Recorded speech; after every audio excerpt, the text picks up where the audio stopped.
हिंदवी स्वराज्याचे संस्थापक आणि हिंदूचे आराध्य दैवत छत्रपती शिवाजी महाराज यांची जयंती दिवचले व्हडा उमेदीन मनायली। त्या निमतान शिक्षा विजन दिवचलच्या वतीन शारात भव्य रॅलीचे आयोजन केले।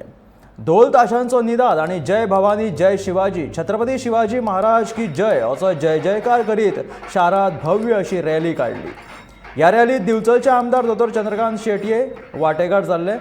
ढोल ताशाच्या तालाचेर नाचपी घोडे या रॅलीचे आकर्षण थारले।